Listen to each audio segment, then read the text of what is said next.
Academy Sports, we teach athletes the connection between their mind and performance.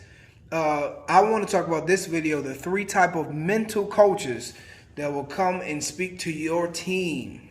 Okay, the 3 types of mental coaches. And here this thing is. I understand that I am ahead of the curve. I get that. But I'm just going to let you know from my experience of being a mental toughness coach for 6 years, playing for 20, 25 plus, this is what I believe. Okay, so there's 3 types of mental coaches, all right? Category number 1, a guy who's a good speaker, but who's primarily a hype man. Don't hate me. Primarily a hype man, meaning they have the ability to speak, to inspire, right? But it's that goosebump type of situation where, ooh, everybody's excited because this guy is speaking and he makes people feel good and inspire the troops. Okay, that's one type. That's not bad. It's motivation. Motivation is a tool to get people to do something. It's a tool to get people to maybe get more educated in the subject, to work harder, to help with their habits off of the field, or get people to practice harder. There's a real need for motivation, but it's a motivational type thing where people don't think that you're doing well, or they judge how well some speaker is doing because they produce goosebumps in people or help people to get motivated. It's a real space for that, but that's one. 2, you're, as a coach, you want somebody who knows things about sports psychology, right? So you think about the best people who can teach your athletes about sports psychology, and you think that everyone is the same, or some people think that everybody's the same. So this second guy is the guy who knows a lot about sports psychology. He knows it in and out, and he goes and he teaches your athletes information about what thoughts to think, about some mindsets or ways of thinking that's detrimental to your players and that's going to prohibit them from playing their best, i.e. perfectionism. If you just trying to be perfect and trying to be perfect all the time, obviously it's going to hinder you. But a lot of people, that's one of the things that they struggle with, is perfectionism, trying to be perfect. The other one is bringing your practice mindset, because in practice you're working on little things, you're working on fine-tuning. Hard workers like to do this. They like to keep this practice mindset on, and when you're playing the game, you have to switch off the practice mindset and turn on the performance mindset. That's why you see some people who don't work hard, and you get to the game, they call them gamers. The reason why is because they understand how to relax, let they stuff. They turn the training brain off because they don't even train. So now they're just flowing, and they just know how to flow, and they play better.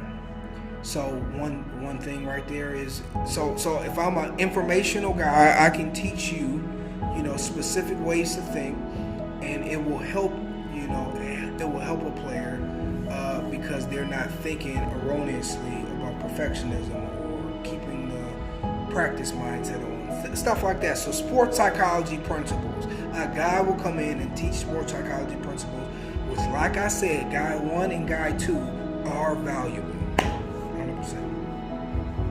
So a mental toughness coach, a person like myself, I want to come in and be person number 3. Yes, I want to inspire you.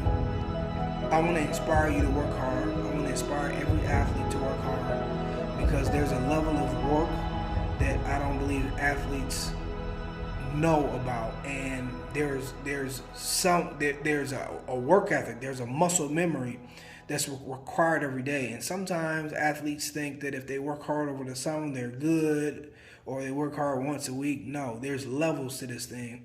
And if you want to get to a place of excellence, you got to work hard. So I want to inspire you guys to work hard. But number 2, and most importantly, I want to inspire and move your athletes to learn about the importance of mental training, and that you have to mentally train before each competition. I want you guys to understand it's almost like priming a pump, or priming a lawnmower. You got to prime it. So if you want to have a good performance, you got to prime it. So I want to teach your athletes, inspire them, have somebody else in there who can inspire them to really, really learn how to train their mind the right way. 2, I want to teach them sports psychology principles, obviously. So the combination of both of them. And then 3, the third one is I want to teach your athletes and walk them through this process where they can actually change, I'm going to say a big word, change their neural pathways or their thought pathways or the pathways inside of their brain. So once they get to the game, they're a whole different person. And I've done this before. And man, it was amazing to watch players literally transform in a day, transform in 2 minutes. Where once they get to the game, instead of them waiting on something good to happen, waiting on a shot to fall, waiting on them to get a tackle before them allow themselves to feel good, now they come to the game composed. They come to the game fearless. They come to the game already playing like their best self. Because it's built in them. Success is built in. They already seen themselves winning. So they go and do it. So I want to be the person who can actually change people. Because once you learn how to change your brain, then it's an experience that you can keep for life. It's an experience that you can keep for a year, 2 years, 5 years. It's more long term than a goosebump, because a goosebump is not going to help you play better. It's just not. It's not how it works. So I just want to leave you guys with that. If you're coaches or athletic directors, I want you guys to kind of differentiate between different types of speakers and people who come to talk to your team. All right, guys, remember, you're only one thought away from your next greatest performance.